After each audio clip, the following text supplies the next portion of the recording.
Hey guys welcome back to our YouTube channel unique classes. तो आज जो है मैं आप सभी के लिए ह्यूमैनिटीज़ एंड एएफपीएस का मॉक टेस्ट लेकर आई हूँ, जिसमें आप सभी को जो एक क्वेश्चंस है उससे एक टॉपिक और इससे साथ साथ आपको जो है ये जो टॉपिक है ये अच्छे से कवर भी हो जाएगा और काफ़ी सारी चीज़ें आपको सीखने के लिए मिलेंगी जो आप सभी के एसओएससी के एग्ज़ाम के लिए इम्पोर्टेंट है।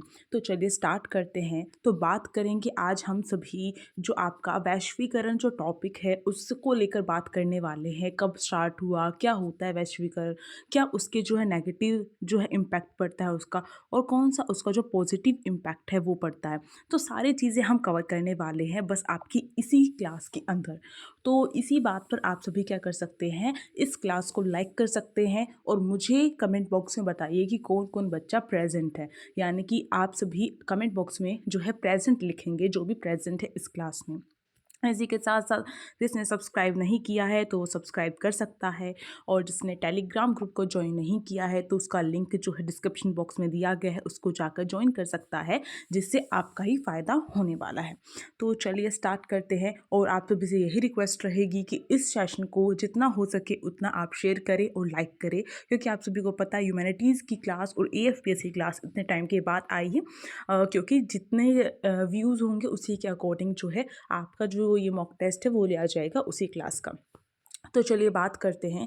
आज है देखो, इसमें जो क्वेश्चन है फर्स्ट ये दे रखा है, सरकार द्वारा निर्धारित बाधाओं या प्रतिबंधों को हटाना डैश कहलाता है। अगर सरकार यानी गवर्नमेंट जो है, देखो इंग्लिश मीडियम में भी है, नीचे आप सभी देख सकते हैं।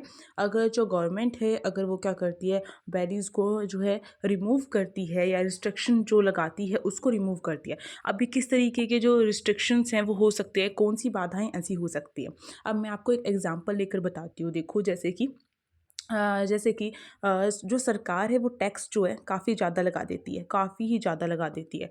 तो यानी कि अगर हमारे देश से बाहर से अगर कुछ भी चीज़ आती है तो उस पर अगर सरकार ज़्यादा टैक्स लगा देगी तो वो क्या है, उसका प्राइस बढ़ जाएगा। क्यों भाई, टैक्स जोड़कर ही तो जो भी चीज़ आई है उसको बेचा जाएगा। क्यों, उसी सी चीज़ से तो निकालेंगे। जैसे कि अगर आप एक शॉप पर जाते हो और आप कहते हो कि नहीं भैया ये तो बाहर इतने में मिल रहा था तो आप इतने में दे रहे हो, तो वो कहते हैं मैम ये जो है हमारी शॉप का जो किराया है, जो रेंट है और जो ये एसी वगैरह लगी हुई है ना, इन सबको इंक्लूड करके ही हमने जो है इस अकॉर्डिंग हमारा बनेगा बजट, हम किराया कहाँ से देंगे, इस तरीके से बोल देते हैं शॉपकीपर्स। तो इसी तरीके से क्या होता है, मानो चाइना है और ये इंडिया है, ओके। इस तरीके से एग्जांपल लेकर समझाती हूँ। चाइना से एक खिलौना आ रहा है जो कितने का, 20 रुपये का है, ठीक है। इंडिया से एक खिलौना बना है जो कितने का है, 80 रुपये का है, ठीक है। और इसमें जो है देखो, इसमें टैक्स लगा दिया जाता है सरकार ने। चाइना बाहर का देश है और वो हमारे देश में बेच रहा है कुछ, तो उस पर सरकार टैक्स लगा देती है कितना, 80। अब टोटल कितना हो गया, 100 रुपये का खिलौना हो जाएगा, ठीक है। एक खिलौना 100 रुपये का हो गया, और ये हमारे इंडिया में 80 का है। तो हम जो है इसको ही खरीदेंगे जो सस्ता होगा, ठीक है। हम ये नहीं देखते ना ये बाहर का या इंडिया का, इस तरीके से हम देखते हैं कौन सा सस्ता है। तो इसी तरीके से टैक्स जो है इतने ज़्यादा लगाए जाते थे जब तक वैश्वीकरण नहीं था। अब आप सभी ये कहेंगे मैम ये वैश्वीकरण क्या होता है। मैं आप सभी को बता दूं, वैश्वीकरण का मतलब है ग्लोबलाइजेशन, इसको इंग्लिश में बोलते हैं। इसका मतलब क्या होता है, इसका मतलब ये होता है कि हम क्या करते हैं, जो भी लेन देन होता है ना वो एक कंट्री से, ठीक है, जो एक कंट्री है उससे जो है दूसरी कंट्री का, दूसरी हो या कोई और जो एक से ज़्यादा कंट्रीज़ के साथ लेन देन होता है वही वैश्वीकरण होता है। जिसमें आप सभी के जो विचार हैं उनका लेन देन भी हो सकता है, आप सभी की थिंकिंग, जैसे कि जो आप सोचते हैं वही चीज़ जो है अगर दूसरे देशों में भी सोचना शुरू कर देते हैं उसी तरीके से, तो ये है वैश्वीकरण का प्रभाव। एग्जाम्पल ले सकते हैं अब हम, जैसे सोशल मीडिया है, हम उस प्लेटफॉर्म को इतना ज़्यादा यूज़ करते हैं और हम इतनी सारी चीज़ें अब जो है बाहर के देशों की भी देखने स्टार्ट कर रहे हैं। जैसे कि कोरियन जो सीरीज़ है, कौन कौन देखता है मुझे कमेंट बॉक्स में बताना, ठीक है। आप सभी बच्चे मुझे कमेंट बॉक्स में बताएंगे जो कोरियन सीरीज़ देखते हैं, तो फटाफट से लिखना। और जो है इसी के साथ मुझे बताना कि जो ये पाकिस्तानी ड्रामाज वगैरह कौन कौन देखता है, या बाहर की जो सीरीज़ है वो कौन कौन देखता है, तो मुझे फटाफट से कमेंट बॉक्स में आप सभी ये बताओगे। अब मैं जब कमेंट्स देखूंगी तो मुझे ये लगेगा कि हाँ मेरे स्टूडेंट्स देखते हैं, बिल्कुल, क्योंकि काफ़ी सारे बच्चे ऐसा है जो देखते हैं। तो उनके जो विचार होंगे, ठीक है, जो भी चीज़ देख रहे हो, जो भी मूवी देख रहे हो आप, ठीक है, जो भी सीरीज़ देख रहे हो आप, या जो बुक रीड कर रहे हो आप, ठीक है, नॉवल हो गई या कोई बुक हो गई, तो उसका प्रभाव हम पर पड़ना बिल्कुल स्वाभाविक बात है, बिल्कुल पड़ेगा उसका प्रभाव, ठीक है, ये बात समझ रहे हो आप सभी। तो यही चीज़ होती है, उसका प्रभाव हमारे ऊपर पड़ता है। तो इस तरीके से विचारों का लेन देन हो गया, हमारे जो विचार हैं उनकी तरफ चले जाते हैं, उनके विचार हमारी तरफ आ जाते हैं।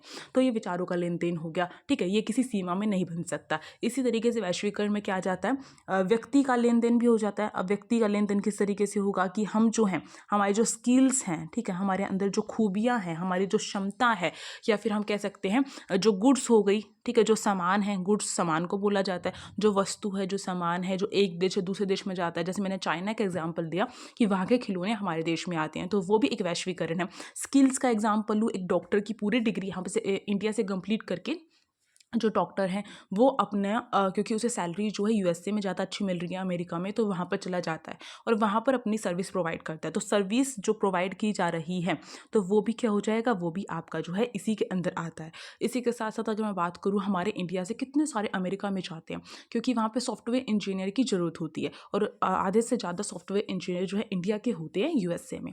तो ये भी जो है इसी का बेस्ट एग्जाम्पल है। तो इस तरीके से हम देखते हैं कि वैश्वीकरण या ग्लोबलाइजेशन जो है, हम हमेशा समझते थे कि उसका मतलब क्या होता है, उसका मतलब होता है कि केवल जो है गुड्स का लेन देन, यानी कि जो वस्तु है वो एक देश से दूसरे देश में जा रही है, बट ऐसा नहीं है।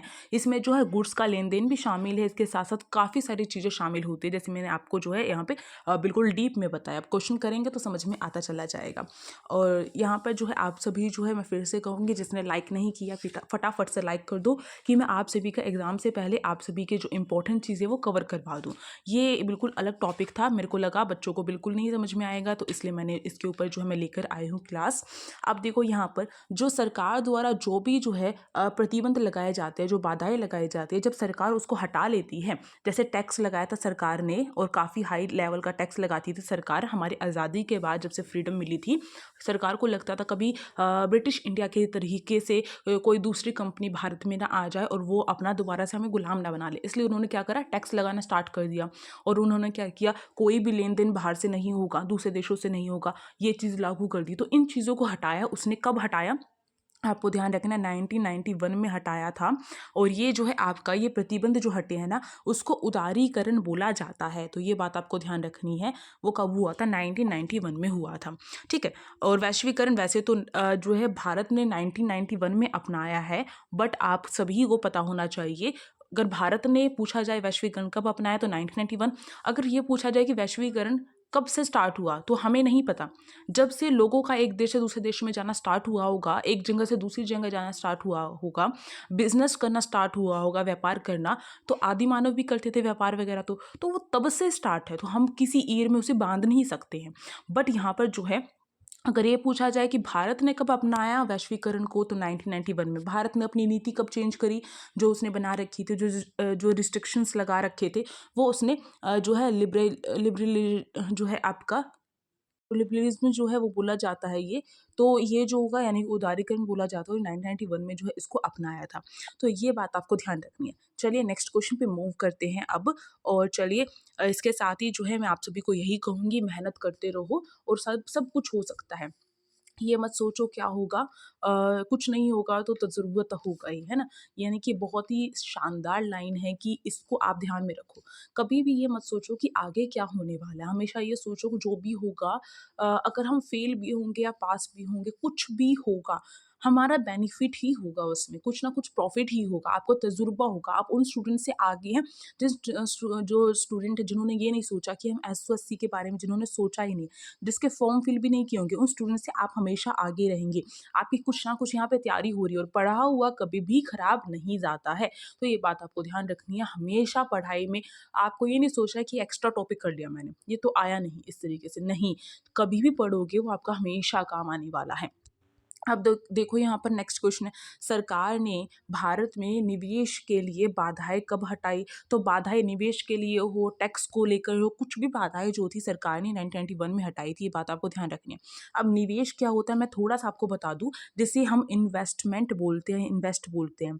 तो आप सभी ने सुना होगा, पेरेंट्स बोलते हैं अभी इन्वेस्ट कर देते हैं, इतने जो रुपए हैं अगर अभी जो है हम लगा देते हैं और फिर जो हमें इतने का प्रॉफिट होगा। तो हमेशा ध्यान रखो, इन्वेस्ट क्या होता है, इन्वेस्ट इन्वेस्ट में हमें जो है प्रेजेंट में हम अपनी जो मनी होती है उसको लगाते हैं, जिससे हमें जो है भविष्य में उससे प्रॉफिट होता है। जैसे कि एग्जांपल ले लूँ मैं, अगर आप कोई ज़मीन खरीद रहे हो, कोई बिल्डिंग खरीद रहे हो, तो आने वाले सालों में उसका रेट बढ़ जाएगा, तो यानी कि आपको प्रॉफिट हुआ। बैंक में पैसों को आप जो रख रहे हैं तो उसमें इंटरेस्ट मिल रहा है, तो वो भी हो गया आपका फ़ायदा। इसी तरीके से ज्वेलरी खरीदते हो तो उसमें फ़ायदा हो जाता है। मशीन खरीदता है कोई, जो है प्रोड्यूसर है, कोई उद्योग वगैरह लगा रखा है, उसने फैक्ट्री लगा रखी है, मशीन खरीदता है, तो आने वाले टाइम में जो है उसे फ़ायदा होगा, ठीक है, पक्का फ़ायदा होगा उसे। तो वो जो है इन्वेस्ट होता है। तो इस वजह से जो है पक्का फ़ायदा मतलब कुछ ना कुछ उसका प्रॉफिट होगा उससे, तो ये इन्वेस्ट होता है। तो ये बात आपको ध्यान रखनी है। मैंने इसलिए समझा दिया कि भाई जो जनरल टर्म्स यूज़ हो रही है वो पता होनी चाहिए ना स्टूडेंट को। चलो नेक्स्ट क्वेश्चन देखते हैं, और ये क्वेश्चन इंग्लिश में इस तरीके से आप सभी देख सकते हैं। अगला क्वेश्चन चलते हैं। अगला क्वेश्चन है ग्लोबलाइजेशन बिगेन इन। तो ग्लोबलाइजेशन की शुरुआत कब हुई, तो अगर ये चीज़ पूछी जाती है आपसे नॉर्मली तो आप 1921 बताएंगे, अगर इस तरीके से दिया जाता है। बट अगर जो है आपसे ट्रू और फॉल्स में पूछ लिया जाता है कि ग्लोबलाइजेशन की शुरुआत 1921 में हुई थी, तो हम जो है उसमें ध्यान रखेंगे कि जो जो आपका ग्लोबलाइजेशन यानी कि वैश्वीकरण है, उसकी शुरुआत यहाँ से नहीं हुई, भारत ने 1991 में उसको अपनाया था। तो ये बात आपको ध्यान रखनी है, ठीक है। इस तरीके से वैश्वीकरण जो है, इसके बारे में पूछा गया कि वैश्वीकरण है तो वैश्वीकरण क्या है, ठीक है, ये चीज़ हमसे पूछी है। तो पहला दे रखा है एक आयामी घटना है, दूसरा बहुआयामी घटना है, तीसरा एक राजनीतिक घटना है, और चौथा एक सांस्कृतिक घटना है। तो इसको भी थोड़ा सा आपको समझना पड़ेगा। और उससे पहले मैं फिर से आप सभी को एक रिमाइंडर जो है यहाँ पर डालती हूँ कि आप सभी इस वीडियो को लाइक कर दो। मैं इतना क्यों बोल रही हूँ, क्योंकि आप सभी का प्रॉफिट है इसमें कि मैं आप सभी के लिए जो है फिर इसकी क्लास लाऊं। अब मुझे नेक्स्ट में ये बताना कि नेक्स्ट जो क्लास है मैं किसके लिए लेकर आऊँ, ठीक है, स्टैम्प के लिए लाऊं, किस चीज़ के लिए लाऊं, मॉक टेस्ट जो लेकर आऊँ तो मैं वो किसके लिए लेकर आऊँ।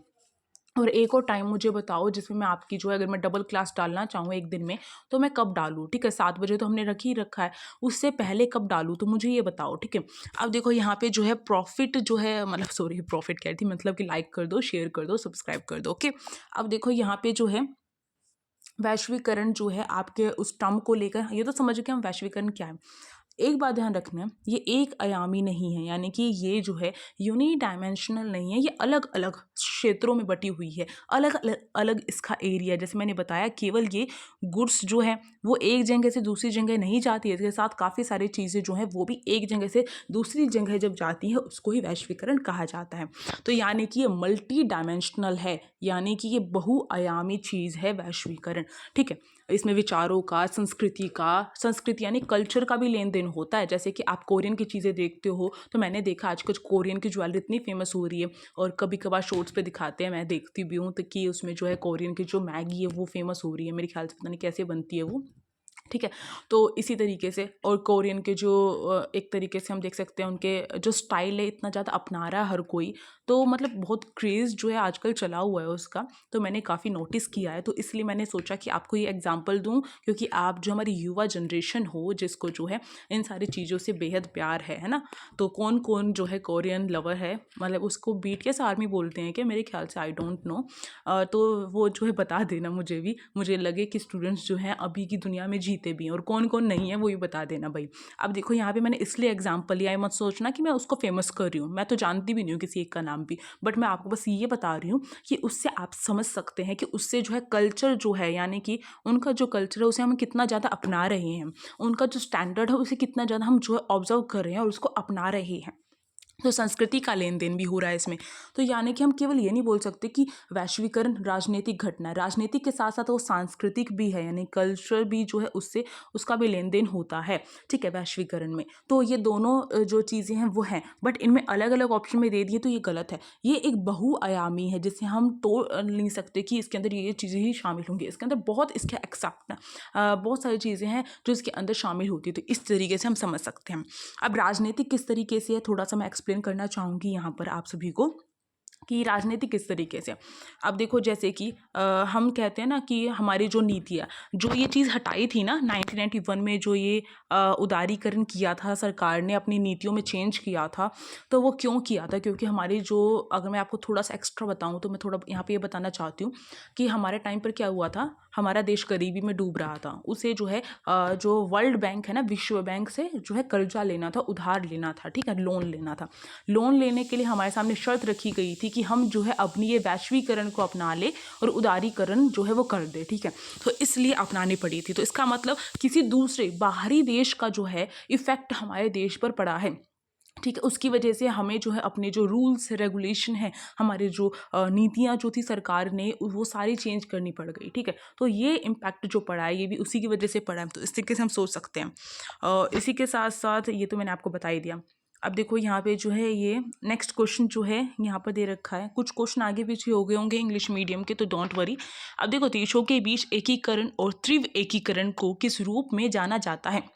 अब आप सभी मुझे कमेंट बॉक्स में बताओ कि देशों के बीच में जो एकीकरण होता है, एकीकरण का मतलब जो है इंटीग्रेशन टाइप बोल सकते हैं, यानी कि जो मेल हो रहा है, ठीक है, वो सारे देश एक जैसा कर रहे हैं, एकीकरण हो रहा है।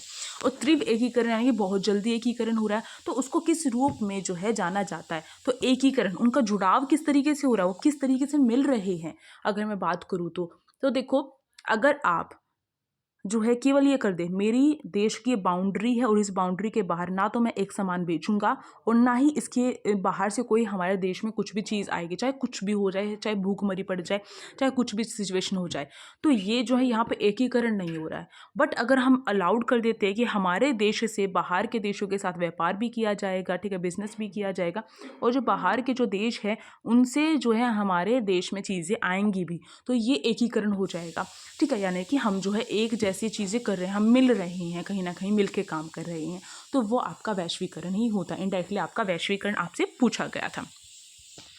अब चलो नेक्स्ट क्वेश्चन जो है वही चीज़ है, ये जो अभी हमने ऊपर देखी थी वही चीज़ यहाँ पर दे रखी है। व्हाट इज़ द वही है। चलो अब अगला क्वेश्चन जो है ये है, और इसका हिंदी में ये होगा मेरे ख्याल से, ठीक है, ये रहा। इसे आप सभी देख सकते हैं। According to the rightist view in India, globalization जो है मतलब कि उसको लेकर जो है आलोचक क्या बोलते हैं? आलोचक कौन होते हैं? जो उसकी आलोचना करते हैं, जो उसके नेगेटिव इम्पैक्ट भी दिखाते हैं, उनको हम आलोचक बोलते हैं, ठीक है। तो ये जो चीज़ें, क्या चीज़ दिखाई गई है कि क्यों वैश्वीकरण, क्यों ग्लोबलाइजेशन जो है बुरा है, किसके लिए? इंडिया के लिए बुरा है। तो यानी कि मैंने बताया है किसी चीज़ के अगर बेनिफिट होते हैं तो उस चीज़ के जो है नेगेटिव पॉइंट्स भी उतने ही ज़्यादा होते हैं, या उससे ज़्यादा हम कह सकते हैं। अगर कभी हमें कुछ ऐसी सिचुएशन पड़ जाती है कि हमारे देश में खेती सही से नहीं हुई, तो हम बाहर से जो है फसल मंगा सकते हैं ना, बाहर से टमाटर वगैरह मंगा सकते हैं ना। तो बट अगर उसके नेगेटिव इम्पैक्ट देखें तो बहुत सारे हो सकते हैं। जैसे कि अगर मैं यहाँ पे देखूँ तो भारत में जो दक्षिणपंथी है उसका दृष्टिकोण के अनुसार वैश्वीकरण से, दक्षिणपंथी भी वही है जो ये दिखाते हैं, जो गरीबों का पक्ष लेते हैं ना, वो दक्षिणपंथी हैं, ठीक है। एक समूह बना हुआ है एक तरीके से, ठीक है। तो उन्होंने बोला है, पहला बोला समाज के कमज़ोर वर्ग को लाभ होता है। तो क्या कमज़ोर वर्ग को जो है वैश्वीकरण से लाभ हुए? अगर मैं बताऊं, सही बताऊं, तो वैश्वीकरण से कमज़ोर वर्ग का मतलब है जो गरीब लोग हैं, जो खुद के छोटे छोटे से लघु उद्योग खोलते हैं, जो छोटे छोटे से जो फैक्ट्रीज लगा लेते हैं अपने घरों में ही, तो क्या उन्हें लाभ हुआ है? बिल्कुल भी नहीं हुआ। प्रॉफिट नहीं हुआ उन्हें वैश्वीकरण से। क्यों नहीं हुआ है? क्योंकि उनके लिए तो कंपटीशन और भी बढ़ गया है ना। अगर वही बनाकर बेचते इंडिया में तो कंपटीशन नहीं होता, बट बाहर से चीज़ें अगर इंडिया में आगे बिक रही है और अच्छी क्वालिटी की हैं, तो ये जो गरीब लोगों ने जो बिज़नेस स्टार्ट किया था, कहीं ना कहीं ये फेल होते जा रहे हैं उसमें, तो उनके लिए तो अच्छा नहीं हुआ है। दूसरा, अगर देखो, राज्यों को अमीर गरीब में विभाजित करता है।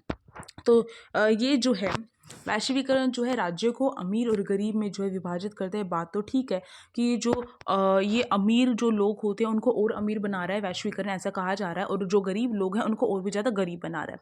तीसरा, राज्यों को कमज़ोर करता है, जो राज्य है उसको कमज़ोर करता है। चौथा है राजनीतिक दल प्रतिस्पर्धा को कम करता है, यानी कि जो पार्टीज़ के बीच में जो कॉम्पिटिशन होता है उसको ये कम करता है। इन्होंने ये बोला, तो ये तो रॉन्ग है अपना। अब देखो, अगर मैं सही बताऊं तो इसका सी ऑप्शन सही नहीं होगा, इसका जो है बी ऑप्शन सही होगा कि ये अमीर और गरीब में जो है राज्य को, यानी कि राज्य मतलब देश को, अपनी इंडिया को जो है अमीर और गरीब में जो डिवाइड और भी ज़्यादा करता जा रहा है। जैसे मैंने बताया, अमीर लोग और अमीर हो जाएंगे और गरीब लोग और गरीब होते चले जाएंगे, क्योंकि गरीबों के पास जो है कॉम्पिटिशन जो है ज़्यादा आ जाएगा। अमीर लोग कैसे अमीर होंगे? ये जो है एमएनसी जो कंपनीज़ होती हैं, एमएनसी जो कंपनी मतलब कि जो बहुराष्ट्रीय कंपनियां होती हैं जो भारत में आके व्यापार करती हैं, बाहर के देशों की जो कंपनियां होती हैं ना, एमएनसी कंपनी किसको बोलते हैं? जिसका हेडक्वार्टर उसका देश होता है और उसके बाहर वो कई देशों से जो है, कई देशों में अपने हेडक्वार्टर जो है सॉरी अपने जो ब्रांचेज़ हैं ना कई देशों में वो ओपन करी रहती है और उससे उसका फ़ायदा होता है। यानी कि हेडक्वार्टर तो उसका मानो यूएसए में है किसी कंपनी का, बट वो चाइना में व्यापार कर रही है, ठीक है? वो जो है पाकिस्तान में भी करी है, इंडिया में भी करी है। तो ये जो है, ये जो उसने छोटी-छोटी जो हर देश में चीज़ें खोल रखी है ज़्यादातर देशों में, तो वो क्या होता है, वो होती है एमएनसी कंपनीज़। तो उसमें इन्वेस्ट कौन कर देगा? जो अमीर लोग हैं, क्योंकि उनके पास पैसे हैं, वो इन्वेस्ट कर सकते हैं। अभी इन्वेस्ट करेंगे तो फ्यूचर में उन्हें प्रॉफिट होगा, बट गरीब ऐसा नहीं कर पाते। और एमएनसी कंपनी जब भारत में आ जाती है इस तरीके से अगर हम देखें, तो उसकी वजह से क्या होता है, जो चीज़ें हमें जो मिल रही थी, अब वो जो है बहुत ही कम जो है अगर हम देखें तो उनमें कॉम्पिटिशन होना स्टार्ट हो जाएगा। मानो अगर आप जो है अपनी क्लास में, केवल अपनी क्लास में जो है आप टॉप करते थे, ठीक है? अपनी क्लास के टॉपर थे आप, बट अब आपके ही लेवल का कोई और बच्चा आ जाता है, तो आपके बीच में कंपटीशन बढ़ा ना। पहले आपको ये पता था चाहे मैं पढ़ूँ चाहे ना लिखूँ, चाहे मैं थोड़ा सा ही पढ़ के चला जाऊँ तो भी मेरा जो है, मेरे को ही जो है फर्स्ट प्राइज़ मिलेगा, मैं ही जो हूँ फर्स्ट आऊँगा अपने सेक्शन में, क्योंकि सारे बच्चे नालायक हैं मेरी क्लास के, है ना, इस तरीके से हम समझते थे। ऐसा समझ रहा है बच्चा, बट उसके साथ का कोई दूसरा बच्चा ऐसा आ जाता है जो कंपटीशन करता है, तो अब कंपटीशन की वजह से अब जो आपको और मेहनत करनी पड़ेगी। अब 4-5 बच्चे और आ गए तो आपको और मेहनत करनी पड़ेगी, तो गरीबों में कंपटीशन बढ़ जाता है, ठीक है? ये चीज़ है, तो इसका बी ऑप्शन करेक्ट होगा। चलिए नेक्स्ट क्वेश्चन पे चलते हैं, और नेक्स्ट क्वेश्चन में पहुंचने से पहले आप सभी से यही रिक्वेस्ट है कि फटाफट से इस वीडियो को शेयर कर दो, लाइक कर दो, फटाफट से लाइक।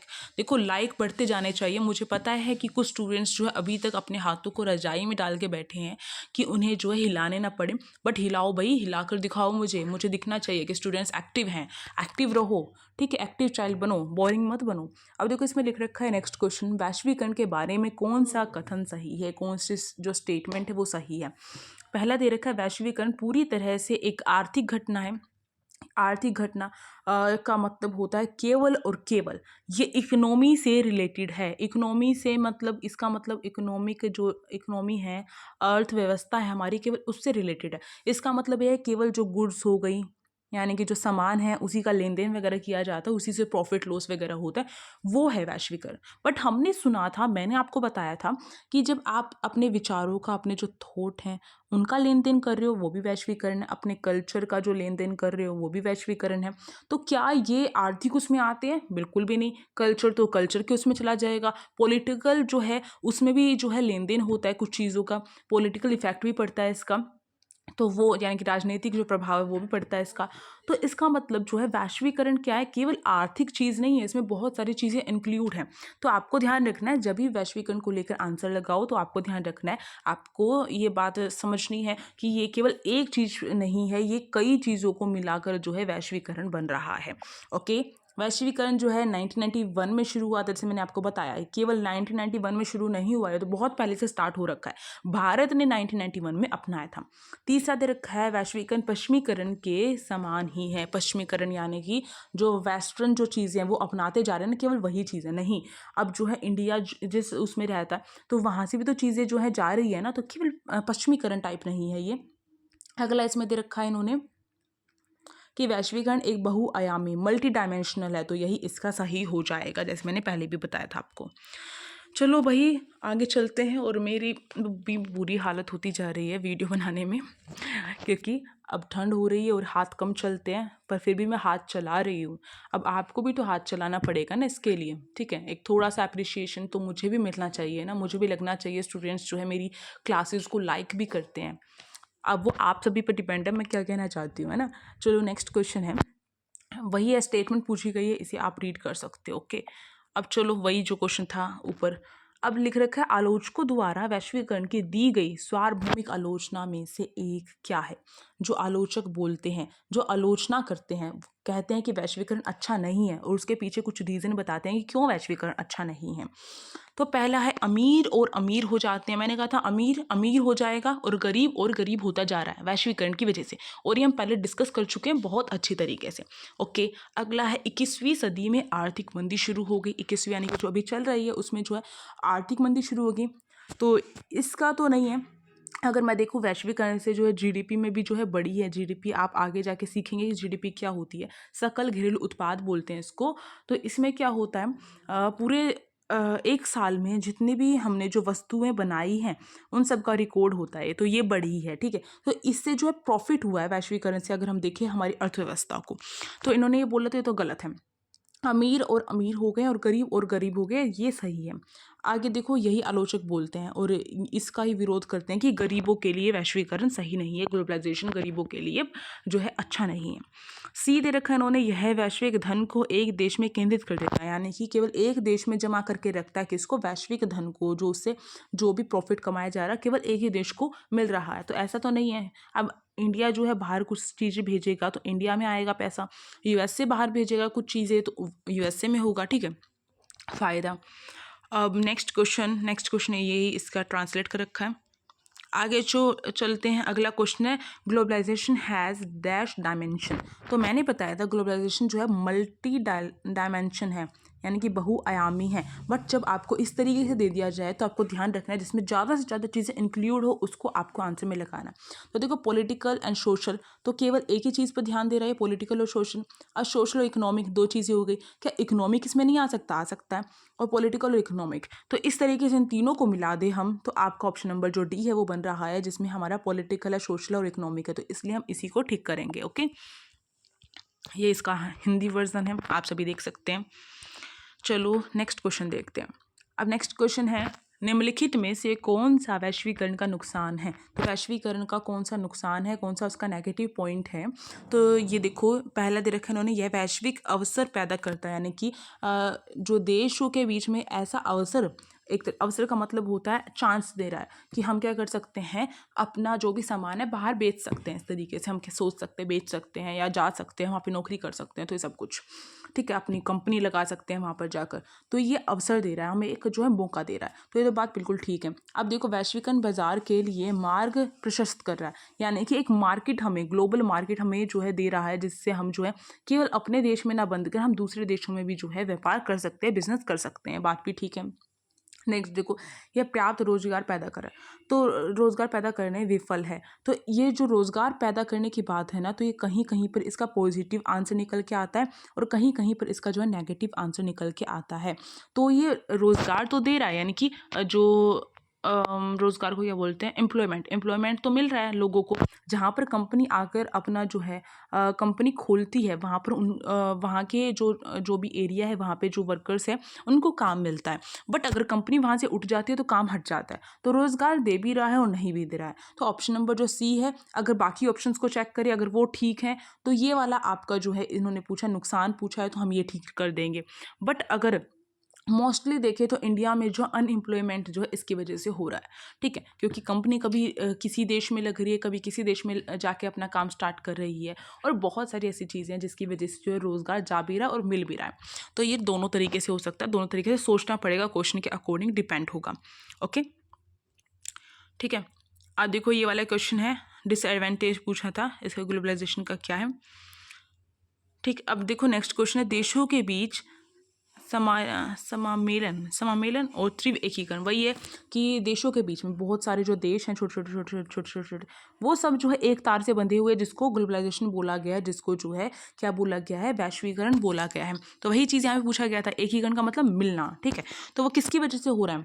भूमंडलीकरण को ग्लोबलाइजेशन भी बोलते हैं, वैश्वीकरण भी बोलते हैं। आपको ध्यान रखना है, ये हिंदी में एक दो नामों से जाना जाता है, ठीक है।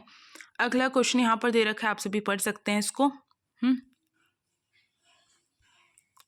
और इसमें क्या दे रखा है कि हम जो क्या है, जो कंट्रीज़ है ना, वो बहुत जल्दी, वही वाला ऊपर वाला, ये जो कंट्रीज़ है वो बहुत जल्दी क्या करिए एक साथ मिल रही हैं, और उसको क्या बोलते हैं, तो उसको ग्लोबलाइजेशन ही बोलते हैं। इसके साथ आपके जो टॉपिक था ग्लोबलाइजेशन वाला, वैश्वीकरण वाला, वो अच्छे से कंप्लीट हो गया। यहीं से क्वेश्चन अगर कोई आ जाए तो छोड़ के नहीं आना है, इसके नेगेटिव और पॉजिटिव पॉइंट पर वर्क करने की और कोशिश करना, जिससे आपको समझ में आएगा कि क्या इसके नेगेटिव पॉइंट हो सकते हैं और क्या इसके पॉजिटिव पॉइंट हो सकते हैं, ठीक है। तो कैसे भी घुमा फिरा के क्वेश्चन आए तो ये आपका नहीं छूटना चाहिए। तो कैसी लगी वीडियो आप सभी मुझे बताना, और इसके साथ ही साथ आप सभी जो है इस वीडियो को लाइक करेंगे, शेयर करेंगे, सब्सक्राइब करेंगे, और इंस्टाग्राम आईडी योनी क्लासेस के नाम से, और टेलीग्राम आईडी भी आपकी, उसका लिंक डिस्क्रिप्शन बॉक्स में दे रखा है, जाकर ज्वाइन कर सकते हो। Thank you for watching this video. और अगर इस पर व्यूज़ अच्छे आते हैं और अगर आपका जो रिस्पॉन्स अच्छा रहता है तो आपके लिए जल्द ही जो है नेक्स्ट जो पार्ट है वो भी लेकर आया जाएगा ह्यूमैनिटीज़ मॉक टेस्ट का। Thank you.